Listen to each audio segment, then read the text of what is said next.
Good morning. It's Monday. Welcome to the CBSN Minnesota Morning Update. I'm Jason DeRusha. Glad to have you with us. Hope you had a good weekend. I spent a couple 2 days where I went outside by a fire at a local craft brewery. And I tell you, it didn't get more Minnesota than that. It was 18 degrees, I think, yesterday when I was out at one of our local breweries. But hey, it's a pandemic. You got to make your fun and put on another layer and go out there and enjoy it. It's going to be another decent day today. The high is going to be right around the average, 23.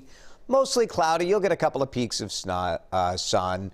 We did have a few snow flurries this morning, and we might see a snow shower to the west tonight. But in the metro, looks like we're going to be dry for most of the week. Riley's looking at a chance for snow perhaps this weekend. And some cooler temperatures, too. It's going to be kind of a roller coaster of temperatures. Wednesday will be 10 degrees above average. And then finally, we'll get a little bit of a cold snap. If you're into cold weather, I think you're a little weird. I like a cold winter, but does anyone need it to be zero? No, I say no. Let's talk about this. I don't know why we're bringing this up. Am I asking for trouble? Perhaps. The Packers are one win away from another trip to the Super Bowl. Vikings fans, are you okay? Are you going to be all right? You got to beat Tom Brady. And Tom Brady, playoff Tom Brady, and end-of-season Tom Brady, has been a different quarterback than early-season Tampa Bay Tom Brady. So it's Tom Brady and the Buccaneers on Sunday against the Packers at Lambeau with no fans. So I don't know, is that a home field advantage or not? In the AFC, this is another good matchup. Boy, has it been fun to watch Buffalo, kind of perennial losers, Buffalo, against Kansas City Chiefs, who they have just been outstanding. So the winners go to the Super Bowl in Tampa on February 7th. Here is our question. If you are a Vikings fan, will you root for the Packers? Could you possibly? And how do you feel? By the way, the correct answer is not just no, it's hell no. Any other answers than that? Can I say that? Are we still on? They haven't pulled the plug. We're fine. That is the correct answer. I wonder how you feel about Buffalo, because we've always had company as the biggest losers in Super Bowl history. If Buffalo makes it to the Super Bowl, then are we alone in our misery as Vikings fans? Do we like that or not? Anyway, this is an emotional check-in for Minnesota Vikings fans this morning. We'd love to hear from you, and we'll read some coming up. This weekend, if you were expecting chaos at the state capitol, didn't happen, which is good, right? Armed protests that law enforcement were anticipating. I don't know if I'd say they were expecting it, but they were preparing for it, and nothing happened. Some people did turn out. Let's be real. There were more reporters out there than there were protesters on Sunday. There was a small protest on Saturday. Everything was fine, peaceful. There were some counter-protesters, too. No big deal. Capitol, look how fortified it was. I mean, look, if you were planning another kind of attack or insurrection, how absolutely foolish would you be to do it now? All this security. So mission accomplished. I think some might say oh, are they just trying to stir, are they overreacting, whatever. To me, I look at this and say, good preparation, visible presence, and the protesters who showed up were peaceful. So it all worked out well this weekend. Let's hope that continues right through Wednesday when President-elect Joe Biden will be sworn into office. President Trump will leave the White House early that morning. He's not going to be at the inauguration. He will give his final remarks as president at Joint Base Andrews before hopping on Air Force One and off he'll go.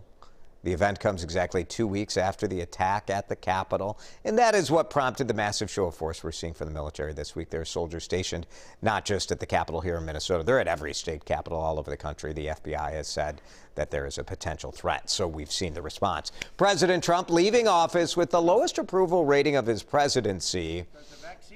CNN poll says 54% of Americans support removing Trump from office before Wednesday. That's because of Trump's role in the events of January 6th, when a mob of his supporters stormed the Capitol. But I thought this was very interesting, the overall approval rating, because what we've seen in the months after the election not just the events of the last week, but we've seen President Trump claiming incorrectly that he won the election, that the election was stolen from him.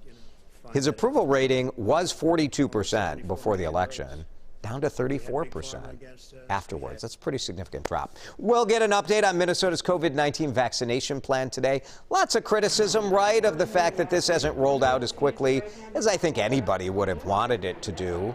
Federal government said, hey, states, you got to let anyone 65 or older get that vaccine, plus anyone with underlying health conditions. So Minnesota said, all right.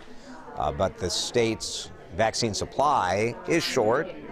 And some of the statistics, the Star Tribune had a really interesting story this weekend where they said, look, when you look at that dashboard and it says only 30% of the vaccine has been given out, it's a little misleading in that shot number 2 is in that statistic.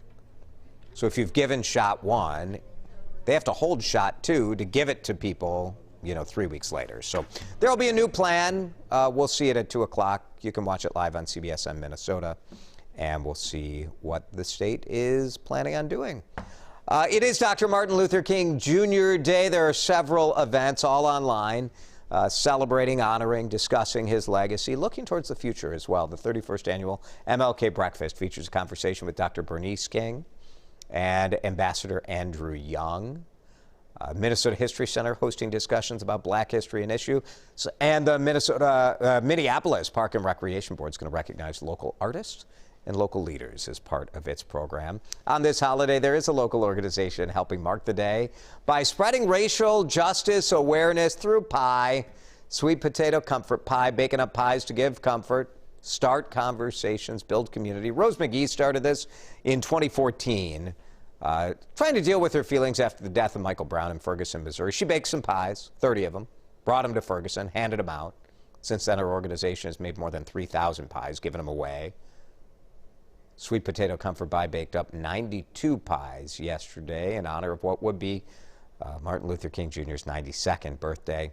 And then the people who bought those pies will give them out and distribute them to friends and other people throughout the community today. The beauty of the sweet potato pie is that it's a revered dessert of Black people. Rose calls it the sacred dessert of Black people. And so it's a way to flip the script, if you will, to stop talking about cultural deficits, but what are the assets that people bring to community and how can we amplify that for progress and racial healing? Pretty cool, right? Rose McGee was on Mid-Morning with us last week. She's just an inspiration, and I love this idea of kind of forming community and literally breaking bread is what you're doing as you sit together and share that pie. If you want to donate and help Rose and help her organization, we have information on how you can do that at WCCO.com. Did you celebrate Betty White's birthday this weekend? 99? I tell you, I was going absolutely bananas. How do you not love Betty White? Everybody does. I love how she celebrated. Quarantine, you can't have like a big party like this is, what is it? This is file footage from some other birthday, from her 89th birthday. So this is 10-year-old file footage of her birthday. She said she fed the ducks at her home, ate a hot dog and fries, and had a bouquet of birthday roses. Very nice.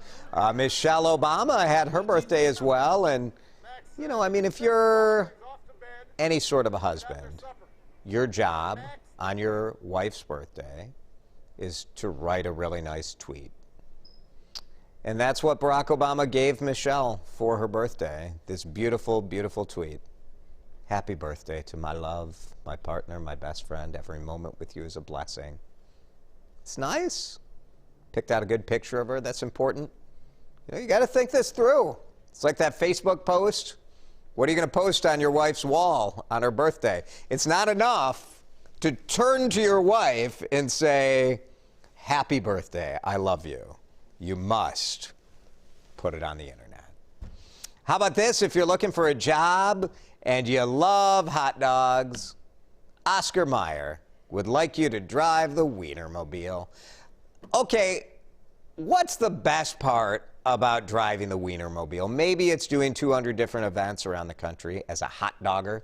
Maybe it's the marketing experience you get as you update the Wienermobile social media site. Maybe for the rest of your life, you get to make jokes talking about how you used to drive the Wienermobile, if you know what I mean. Oscar Mayer, looking for outgoing college graduates, the love of adventure. You ever try parallel parking a Wienermobile? Whew. I mean, they got a rear view camera, thank goodness, to help you, but that is a challenge. Let's get back to our talker today. Are you support Paul Crutchin? Seeing the Vikings are out of it, I will support the Packers. That'll give the Vikings one more reason to go after the Packers next year. Paul, what kind of... Are you one of these you want to see everyone win sort of people, Paul? All right. Here's Dolly. Vikings will always be my favorite, but I'm happy for the Packers. I support sports and talents. What? Dolly, you're so wholesome. I just, if I could, I would give you a hug. It's very nice. Couple of sunshines. Joe James, there we go. There's a Vikings fan. We all know that fans of the Packers didn't root for the Vikings, so why does it matter? That's right, Joe. Did I read it in Joe's voice? Tracy says, Bucks have former Gophers to cheer on. That's true. We're always looking for a local angle here. Can cheer for the Buccaneers. Amanda, if I was going to watch, I would root for the Packers because I have family in Wisconsin. All right. I have a friend who works for the Packers. See, here we go. Pam Williams says, I have family in Wisconsin. Vikings loyalty. More important than Pam's family. That's right, Pam. Brian loves Aaron Rodgers. That's just a Packer fan. Brian. Do Packers fans even want? See, now here's Sean raises the correct point. This is the problem. Which is more painful, rooting for Tom Brady or rooting for the Packers? It's a conundrum. My friend from college works for the Packers. So if the Vikings can't win, I wouldn't mind my friend Sarah Koenig getting a Super Bowl ring. Sarah can't back the Pack. She's going to Tampa. That's cool. Volunteering for Super Bowl 55. Awesome, Sarah. You got to keep us up to date while you're down there. You should send me an email, Sarah. Like, that might be a good story for us while you're down there volunteering at the Super Bowl. Annette says, beat the Packers. Go Chiefs. All right. Very good, Annette. Thank you. Thanks, everybody, for your feedback. We appreciate it. That's the morning update from CBSN Minnesota. I thought I could bring us together in Packer hatred, but I failed even at that. We'll see you tomorrow.